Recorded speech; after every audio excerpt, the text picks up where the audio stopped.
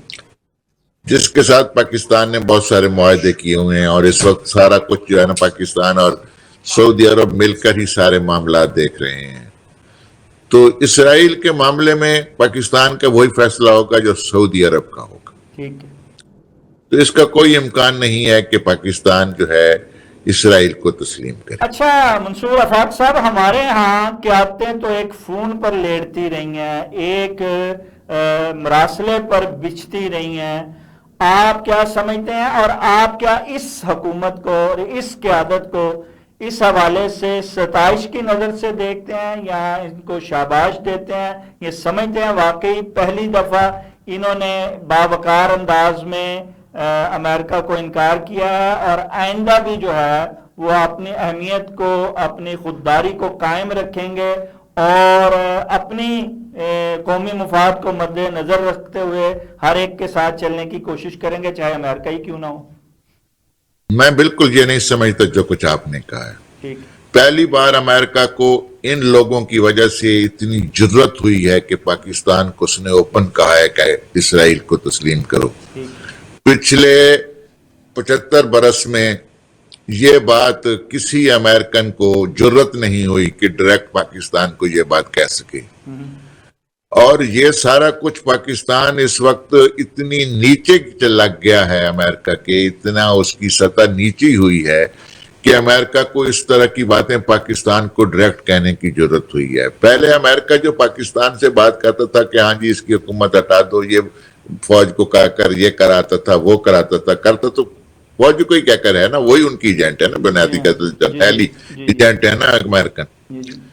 تو یہ سارا کچھ جو ہے یہ بہت نیچے لگنے کی بات ہے، یہ اعزاز کی بات نہیں ہے. آخری سوال منصور آفاق صاحب، کہ جب ہم اتنے امریکہ کے نیچے لگے ہوئے ہیں تو چین، رشیا جو آنے والی ہمیں نظر آ رہا ہے کہ خطے کی صورتحال بدل رہی ہے، قیادتیں بدل رہی ہیں، طاقت کا توازن اس طرف منتقل ہو رہا ہے، ہم ان کو کیسے راضی رکھ پائیں گے؟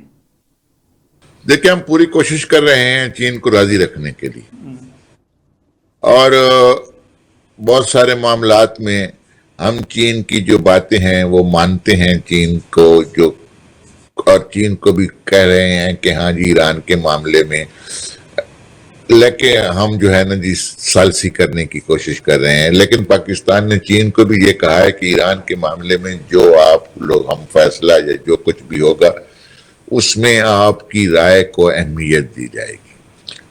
تو یہ چین کے ساتھ بھی ہم لوگوں کی جو ہے وہ مسلسل چلی جا رہی ہے. لیکن چین کے ساتھ ہمارے جو معاملات ہیں اس میں درمیان میں سرد مہری جو آ جاتی ہے، یہ جو ہمارا سارا جو گوادر کا سلسلہ تھا یہ اتنے برسوں میں یہ بڑا سلو اور رکا ہوا اور دھیما دھیما ہے، ورنہ پچھلے 4-5 سال پہلے گوادر دبئی بن چکا ہوتا.